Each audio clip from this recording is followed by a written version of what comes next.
여러분 반갑습니다. 서목사의 말씀 창고의 서목사입니다. 오늘도 함께 말씀을 나누는 여러분들을 사랑하고 축복합니다. 좋아요와 구독을 눌러주세요. 여러분과 함께 더 많은 말씀들을 나누기 원합니다. 오늘은 요한복음 17장 1절에서 5절 말씀입니다. 오늘은 예수님께서 십자가를 지시기 전에 마지막으로 기도하시는 내용이 기록되어 있습니다. 예수님께서는 제자들에게 마지막으로 말씀을 전해주셨습니다.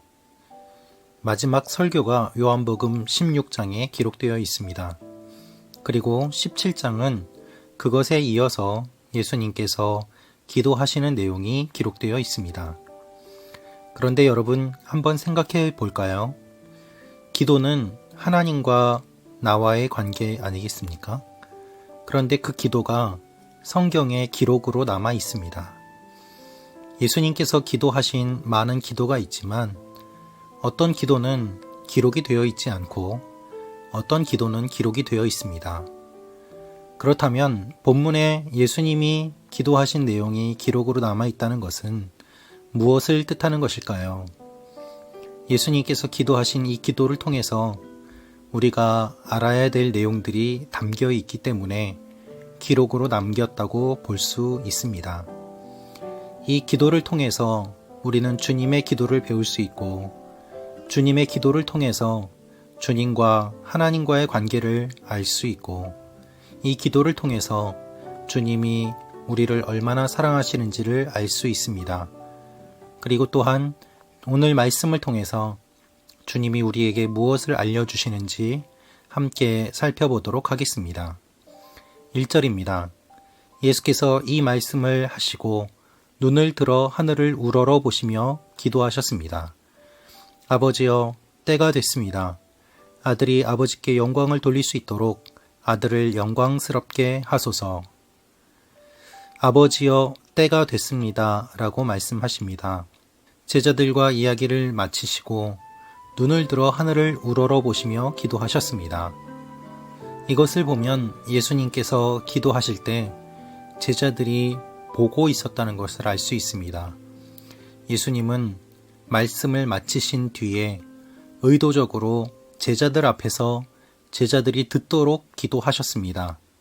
이 기도를 통해서 제자들이 많은 것들을 보고 알고 위로를 받게 하기 위함이었습니다. 세상에서 너희가 환난을 당하나 담대하라. 내가 세상을 이기었노라 라고 말씀하시고 바로 이어서 이 기도를 드리고 계신 것입니다. 따라서 우리가 이 기도를 보면 우리 또한 주님이 세상을 이기셨음을 보며 우리가 환난 가운데서도 담대할 수 있도록 주님이 이 기도를 알려주시는 것을 알 수 있습니다. 주님은 이렇게 기도하십니다. 아들이 아버지께 영광을 돌릴 수 있도록 아들을 영광스럽게 하소서. 예수님께서 기도하시는 오늘 기도의 핵심은 영광입니다. 이 짧은 5절 가운데 영광이라는 말이 계속해서 반복되고 있습니다. 그런데 이 영광이 때가 되었다라고 말씀하십니다. 때가 되었으니 영광스럽게 하소서.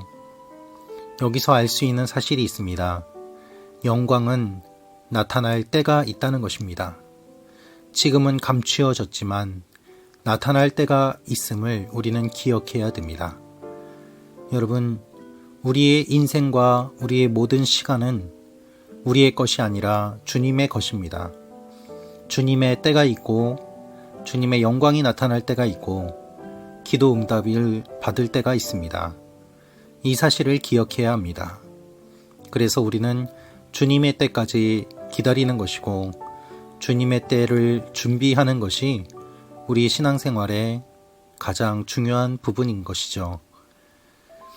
예수님께서는 그 때를 아셨고 때를 기다리셨습니다. 그리고 때가 되었음을 아셨습니다. 그리고 그 때의 의미를 알고 계십니다. 이것이 주님의 기도에 나타난 예수님의 모습입니다. 2절입니다. 아버지께서는 아들에게 주신 모든 사람에게 영생을 주게 하시려고 모든 사람을 다스리는 권세를 아들에게 주셨습니다. 하나님의 영광이 나타날 때가 되었고 또한 주님의 권세가 나타날 때가 되었습니다. 예수님은 모든 권세를 받으셨습니다. 그 권세를 받으신 목적은 강압적으로 사람들을 다스리기 위함이 아니라, 권력을 휘두르기 위함이 아니라 영생을 주게 하시려고 라고 말씀하십니다. 주님의 권세는 죽이는 권세가 아니라 영생을 주시는 권세요. 주님의 권세는 생사를, 화복을 주관하는 권세입니다. 그렇다면 영생이란 무엇일까요? 3절에 이렇게 말씀하십니다. 영생은 오직 한 분이신 참 하나님 아버지와 아버지께서 보내신 예수 그리스도를 아는 것입니다. 예수님은 길이요 진리요 생명입니다. 예수님을 아는 것이 곧 영생이라고 말씀하십니다. 이 예수님께서 이 땅에 오셔서 하신 일은 무엇입니까? 4절입니다. 나는 아버지께서 맡겨주신 일을 다 완성해 이 땅에서 아버지께 영광을 돌려드렸습니다. 주님이 오셔서 하신 일은 하나님께 영광을 돌려드린 것이었습니다. 주님은 모든 일을 다 완성하셨습니다. 우리에게 주어진 사명을 다 완성하는 것은 얼마나 위대하고 아름다운 일입니까? 주님은 그 사명을 다 완수하셨고 또한 우리도 주님의 사명을 완수할 수 있도록 우리를 이끌어 가시고 힘을 주십니다. 그래서 예수님은 이렇게 기도하십니다. 아버지여, 창세 전에 내가 아버지와 함께 누렸던 그 영광으로 이제 아버지 앞에서 나를 영광스럽게 하소서. 예수님은 처음부터 영광 가운데 계시는 삼위일체 하나님이십니다. 그러나 이 땅에 오셔서 하나님의 영광을 직접 가르쳐 주셨고 이제 다시 하나님의 영광으로 영광스럽게 되실 것을 말씀하고 계십니다. 여러분, 이것이 얼마나 놀라운 신비입니까? 예수님은 우리의 주가 되십니다.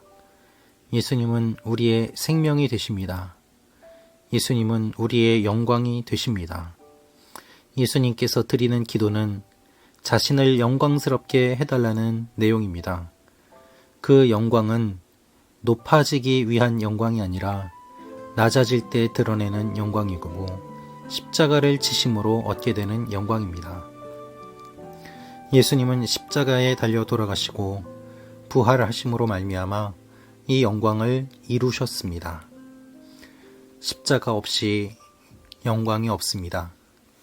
우리에게 주어지는 많은 고난은 영광을 받기 위한 주님의 인도하심입니다. 여러분, 주님은 우리를 위하여 기도하시고 우리에게 기도를 알려주시고 우리가 기도하기를 원하십니다. 이 사실을 기억하며 오늘도 우리의 삶에 주님의 기도가 주어졌음을 기억하고 우리도 주님 앞에서 기도하는 하나님의 사람들이 되기를 간절히 축원합니다. 기도하겠습니다. 주님, 우리의 삶을 통해서도 하나님의 영광이 나타나게 하여 주옵소서. 주님의 때를 기다리며 기대하며 기도하는 하나님의 사람들이 되게 하여 주옵소서. 주님의 지혜가 우리에게 풍성히 넘쳐서 주님의 때를 잘 분별할 수 있도록 우리를 붙잡아 주시옵소서. 한 분 한 분을 축복하여 주시고 오늘 하루도 주님의 돌보심을 경험하는 하루가 되게 하여 주옵소서. 예수님의 이름으로 기도합니다. 아멘.